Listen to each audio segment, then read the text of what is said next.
Hello friends, welcome to my YouTube channel math means magic. Ordinary differential equation कर रहे हैं हम। आज की इस वीडियो में हम करेंगे सिंगुलर सॉल्यूशन। क्या होता है सिंगुलर सॉल्यूशन? पहले डेफिनेशन देख लेते हैं कि अ सॉल्यूशन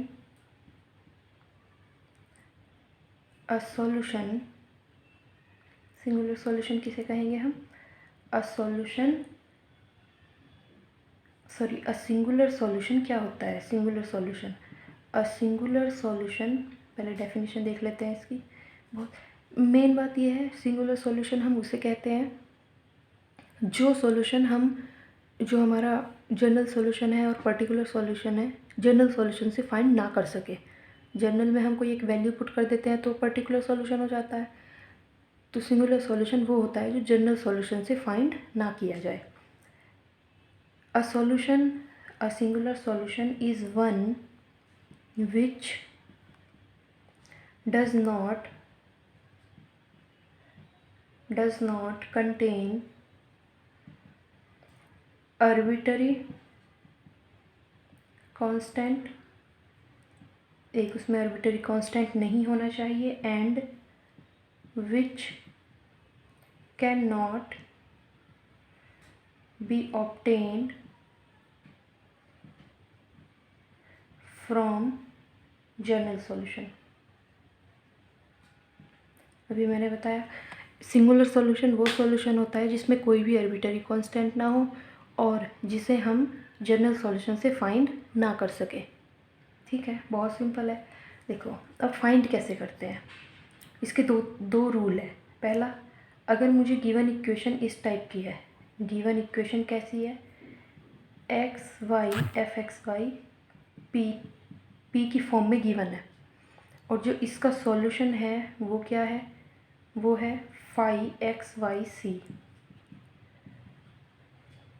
जनरल सॉल्यूशन। ठीक है, अगर गिवन इक्वेशन है इस टाइप की और उसका जनरल सॉल्यूशन, उसमें तो कांस्टेंट आएगा जनरल सॉल्यूशन में। ठीक है, यहाँ पी का मतलब क्या है? पी का मतलब है D Y upon D X. Now तो ये है इक्वेशन 1 और ये है इक्वेशन सेकंड। तो हम कैसे फाइंड करते हैं? अगर हमारे पास जनरल सॉल्यूशन है, जनरल इक्वेशन है और उसका जनरल सॉल्यूशन है, तो उसका हम सिंगुलर सॉल्यूशन कैसे फाइंड करते हैं? सबसे पहले जो सॉल्यूशन है उसको हमें क्या करना पड़ेगा? टू फाइंड सिंगुलर सॉल्यूशन क्या करेंगे? जो इक्वेशन सेकंड है उसको डिफरेंशिएट करेंगे।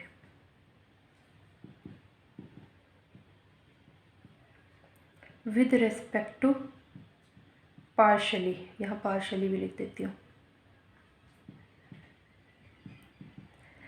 पार्शली विद रेस्पेक्ट टू सी। किसको? जो हमारा सॉल्यूशन है, इक्वेशन सेकंड है ना सॉल्यूशन, तो हम उसको सी के रेस्पेक्ट में करेंगे। उसके बाद एलिमिनेट करेंगे,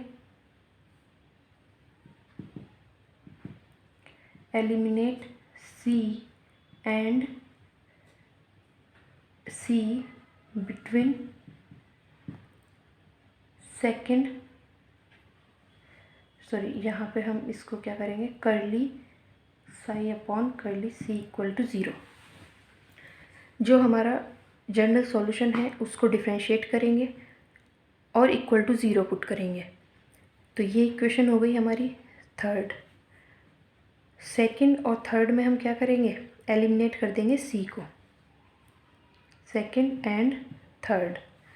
तो हमें क्या मिलेगा? अभी ये समझने में थोड़ा अजीब लग रहा होगा लेकिन इसके क्वेश्चन बहुत ईजी हैं। अब हमें ये मिलेगा, जब हम एलिमिनेट कर देंगे सी को यहाँ से, तो हमें मिल जाएगा, इसका जो सॉल्यूशन मिलेगा वो मिलेगा psi X Y equal to 0। कुछ भी मिल सकता है, यहाँ हमने लेट कर लिया कि वो ये होगा। तो अब हमें देखना है कि ये हमारे पास फाइनल आ गया। अब हमें ये देखना है कि इसके कौन कौन से फैक्टर, मतलब कौन सा पार्ट या फैक्टर इसके सेटिस्फाई कर रहे हैं इक्वेशन 1 को। तो हम लिख देंगे the part of psi X Y equal to 0 which satisfy equation 1, जो हमारी गिवन इक्वेशन थी, विल बी सिंगुलर सॉल्यूशन। ठीक है, क्या रूल है? सबसे पहले जो हमारी गिवन इक्वेशन है उसका जनरल सॉल्यूशन फाइंड करेंगे, उसको सी के रेस्पेक्ट में डिफरेंशिएट करेंगे, इक्वल टू ज़ीरो रखेंगे। इसमें से और जो हमारा जनरल सॉल्यूशन की इक्वेशन थी, जो दोनों में सी को एलिमिनेट कर देंगे, सी को या जो भी कोफिशिएंट लेंगे उसको एलिमिनेट करने के बाद हमें ये देखना है कि कौन कौन सा पार्ट हमारा इक्वेशन को सेटिस्फाई करता है, मेन इक्वेशन को। दूसरा तरीका है, अगर हम सॉल्यूशन नहीं फाइंड कर रहे तो ये तो फर्स्ट हो गया, टू फाइंड। ठीक है, एक तरीका क्या है, second, to find singular solution. हमें क्या करना है, जो मेन इक्वेशन है, इक्वेशन वन को डिफरेंशिएट करना है विद रेस्पेक्ट टू पी। ठीक है, पी के रेस्पेक्ट में डिफरेंशिएट कर दिया तो उसको फिर इक्वल टू ज़ीरो रखना है। तो हमारी ये इक्वेशन हो गई 3, तो हो गई थी 4। ठीक है, अब यहाँ से p को एलिमिनेट करेंगे, eliminate p between first and fourth, ये first and fourth, and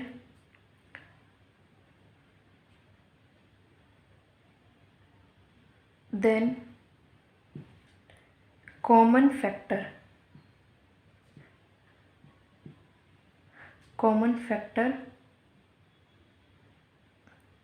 are singular solution. क्या करेंगे, एक तो यहाँ तो जनरल सॉल्यूशन फाइंड किया था हमने, लेकिन हम बिना जनरल सॉल्यूशन फाइंड किए भी हम क्या कर सकते हैं, सिंगुलर सॉल्यूशन फाइंड कर सकते हैं। कैसे? जो हमारी गिवन इक्वेशन है उसको p के रेस्पेक्ट में डायरेक्ट डिफरेंशिएट करो पार्शियली, इक्वल टू ज़ीरो, फिर इसमें से और फर्स्ट जो गिवन इक्वेशन थी उसमें से p को एलिमिनेट करना है। उसके बाद जो हमारी इक्वेशन आएगी उसमें और जो फर्स्ट वाली इक्वेशन है, जो कॉमन फैक्टर होंगे वही क्या होंगे, वही होगा सिंगुलर सॉल्यूशन। ठीक है, अभी ये समझने में थोड़ा सा अजीब लग रहा है, एक एग्जांपल करके देखते हैं इस पर। एग्जांपल करने से पहले एक चीज़ और समझ लेते हैं, कुछ और रूल भी हैं, 2 तो हम देख चुके। और क्या है, सबसे आसान एक रूल है कि अगर इफ़, ये थर्ड रूल है, सेकंड तो हो गया, if the equation is quadratic,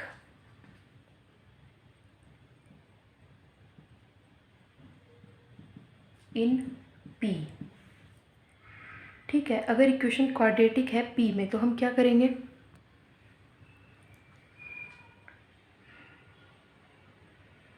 अगर इस टाइप की इक्वेशन है a p² plus bp plus c equal to zero, तो क्या करेंगे, b² minus 4ac equal to zero, ये फाइंड करेंगे।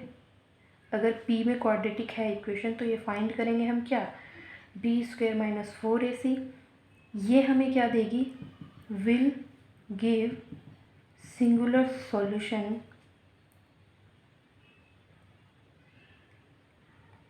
ठीक है, अगर ये इक्वेशन क्वाड्रेटिक है,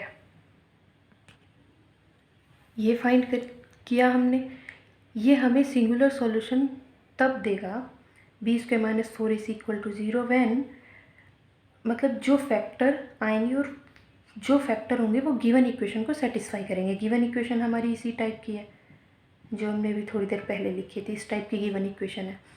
तो इसको सॉल्व करने पर चेक, ऐसे लिखते हैं, check for factors which satisfy equation 1, these will be singular solution. इसको इक्वेशन 1 लेट कर लेते हैं।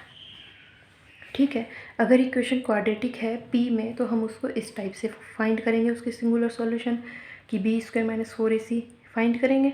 और वहाँ से जो फैक्टर आएंगे, जितने भी जो फर्स्ट को सेटिस्फाई करता चला जाएगा वही क्या हो जाएगा, सिंगुलर सॉल्यूशन।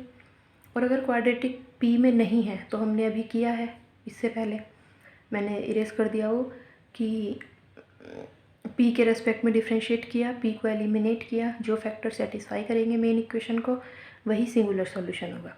और अगर पी में क्वाड्रेटिक है तो हम इस टाइप से फाइंड करेंगे। जब हम पी में निकालते हैं तो उसको हम बोलते हैं पी डिस्क्रिमिनेट।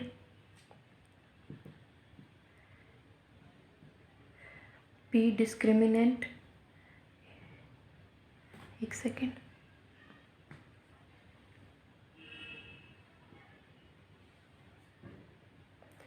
और जब हम सॉल्यूशन वाले में निकालते हैं तो उसको हम बोलते हैं सी डिस्क्रिमिनेंट। ठीक है। और पी डिस्क्रिमिनेंट और ये सी डिस्क्रिमिनेंट और कुछ नहीं होते। अगर हम पी में सॉल्व कर रहे हैं तो उसको हम पी डिस्क्रिमिनेंट बोलेंगे, और सी अगर हम सॉल्यूशन में सी से सॉल्व कर रहे हैं तो सी डिस्क्रिमिनेंट। ठीक है। अब हम इसका करते हैं एक एग्जांपल, उससे ये टोटल क्लियर हो जाएगा। जो भी मैंने अभी लिखवाया है उसको प्लीज़ नोट डाउन कर लेना,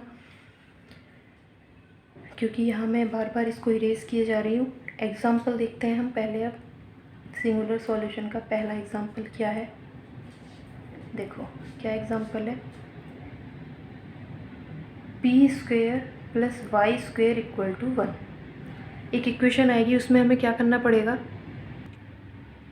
सिंगुलर सॉल्यूशन फाइंड करना पड़ेगा। क्या इक्वेशन इस टाइप से आएगा, find the singular solution of the equation. तो मैंने लिख ली equation P square plus Y square equal to 1। ठीक है। इसको यहाँ नहीं, साइड में लिखते हैं, बीच से स्टार्ट नहीं, यहाँ लिखते हैं example P square plus Y square equal to 1। अब हमें इसके सिंगुलर सॉल्यूशन फाइंड करने हैं। ध्यान से देखो, ये पी में क्वाड्रेटिक है, 2 डिग्री की इक्वेशन है। तो क्या करेंगे, वही रूल लगाएंगे, B square minus 4ac equal to 0। तो यहाँ से b क्या आएगा 0, a क्या आएगा 1, और c क्या आएगा वाई स्क्वेयर माइनस 1। ठीक है। चलो बी स्क्वेयर माइनस 4ac क्या हो जाएगा इक्वल टू, b तो 0 हो गया, -4, a 1 है, मल्टीप्लाई c क्या है वाई स्क्वेयर माइनस 1। इसको हमें इक्वल टू 0 पुट करना है। तो यहाँ -4 तो 0 में हो जाएगा, ये आ जाएगा Y square minus 1 equal to 0। Y square equal to 1 और Y equal to plus minus 1। ठीक है। तो y की वैल्यू हमारी आई प्लस माइनस 1, और मैंने आपको बताया था कि p क्या है, dy/dx है। यहाँ देखो y क्या है प्लस माइनस 1, तो इसका मतलब y की एक वैल्यू 1 आई है और y की एक वैल्यू -1। अब हमें ये देखना है, मैं इसको ऐसे भी लिख सकती हूँ y-1 y+1 इक्वल टू 0। ठीक है। तो ये फैक्टर आए हैं इसके दो, एक y-1 एक y+1। मुझे देखना है कौन सा फैक्टर मेन इक्वेशन 1 को सेटिस्फाई करता है।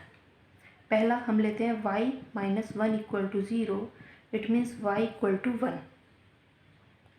सिंपल है। y 1 है, अगर मैं इसको dy/dx करूँ तो ये क्या आएगा 0।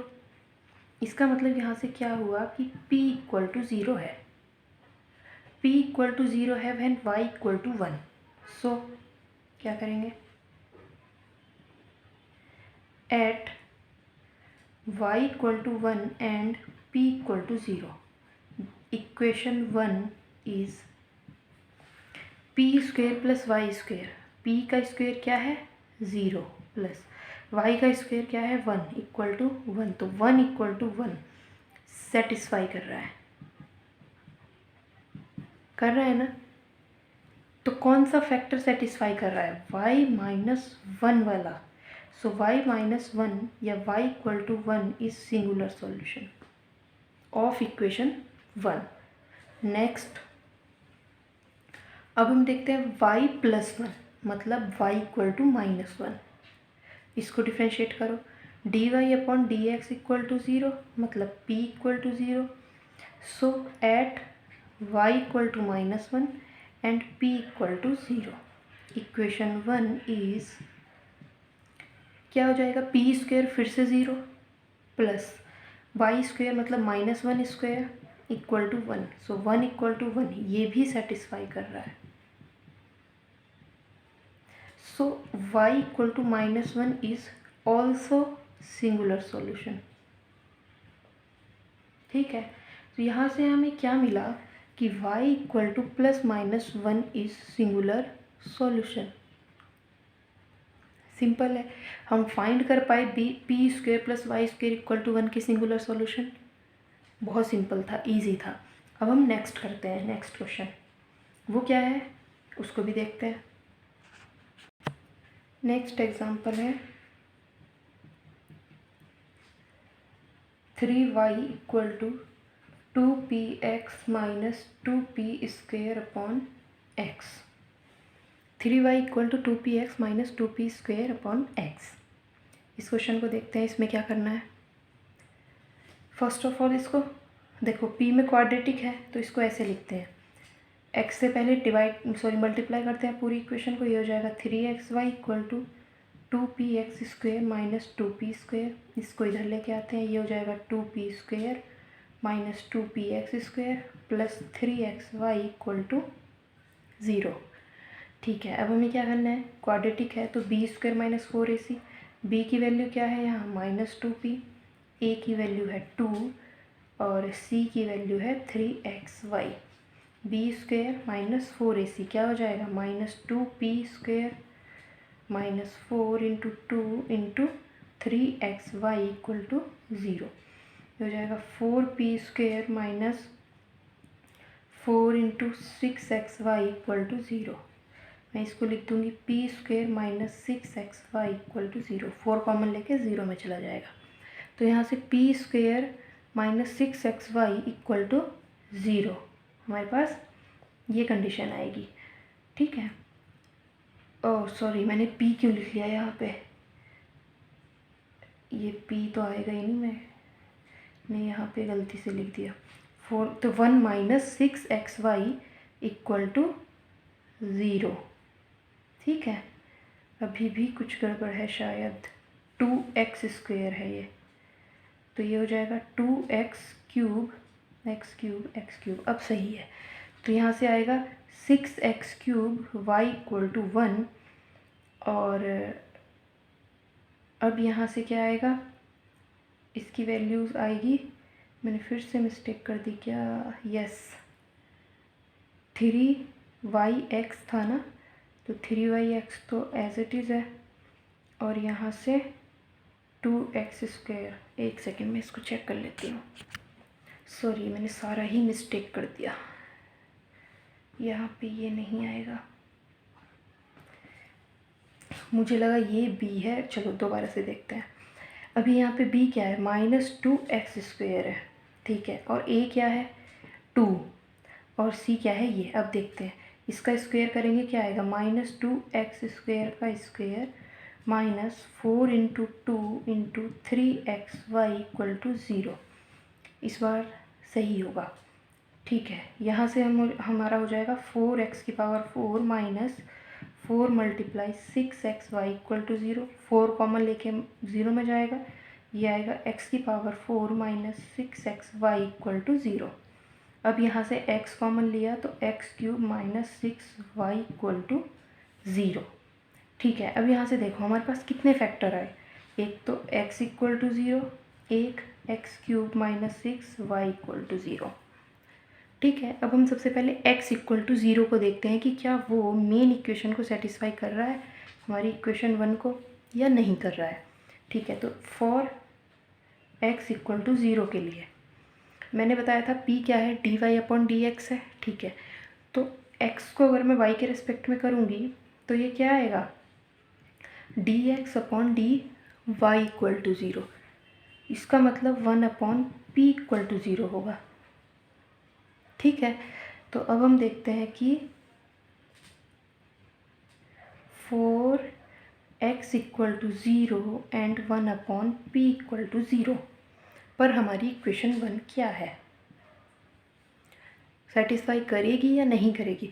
देखो 1/p इक्वल टू 0 है, अगर मैं यहाँ से मल्टीप्लाई करूँगी तो कोई मीनिंग नहीं निकलेगा इसका कि p को इधर लेके जाऊँ मल्टीप्लाई करूँ और फिर ये कुछ नहीं मीनिंग है।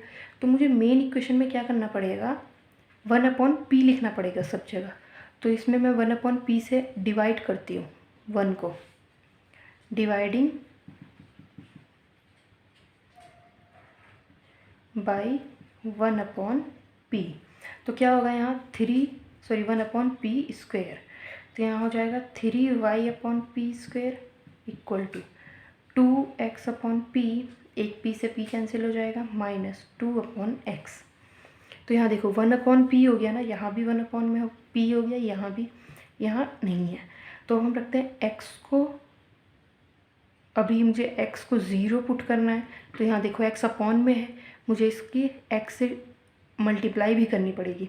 यहाँ मल्टीप्लाई करूँगी तो यहाँ x हो जाएगा, यहाँ x² और यहाँ डिवाइड से ख़त्म हो जाएगा, तो यहाँ आएगा 2।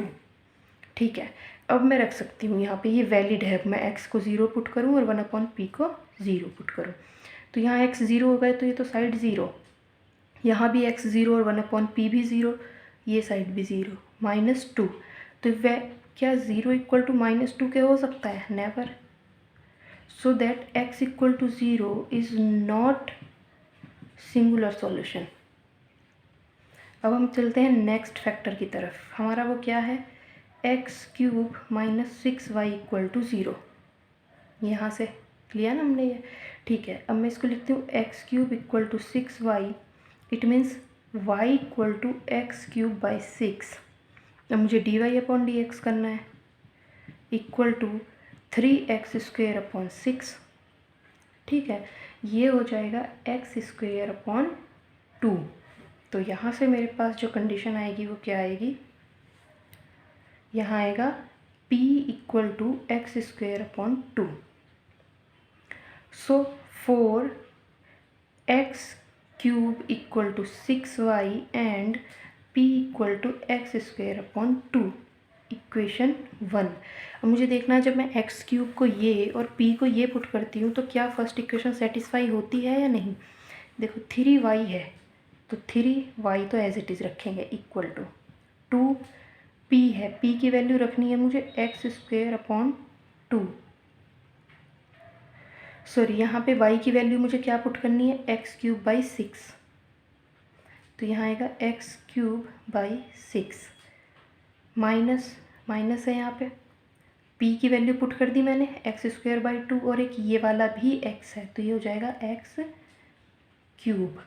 यहाँ माइनस, यहाँ 2/x तो है ही, और 2/x p² की वैल्यू मुझे यहाँ से पुट करनी है, तो ये हो जाएगी x⁴/4। ये p है, इसका स्क्वायर करूँगी तो x⁴/4 हो जाएगा। ठीक है, इस 3 से ये 6 कट होगा तो 2 टाइम्स x³/2 इक्वल टू 2 में से 2 कैंसिल, x³ माइनस यहाँ 2 से ये 4 कैंसिल 2 टाइम्स और एक x से x की पावर, तो हो जाएगा x³/2। x³/2 equal to x³ हमने कॉमन लिया, 1 - 1/2 और 1 - 1/2 1/2 होता है, तो ये हो जाएगा 1/2। So satisfy x³/2 equal to x³/2 satisfy कर रहा है ये। इसका मतलब क्या हुआ कि x³ - 6y, या फिर इस टाइप से लिख सकते हो आप इसी को, y equal to x³/6 is singular solution of the given equation. Find करना आ गया सिंगुलर सॉल्यूशन। अभी इस पे 2-3 क्वेश्चन और करेंगे, लेकिन वो नेक्स्ट वीडियो में, ये थोड़ी लेंथी हो जाएगी। ठीक है, ऑर्डिनरी डिफरेंशियल इक्वेशन कंप्लीट कराने वाली हूँ मैं, एक एक वीडियो एक एक टॉपिक। देखने के लिए आप प्लीज़ इस चैनल को सब्सक्राइब और वीडियो को लाइक करें। Thank you.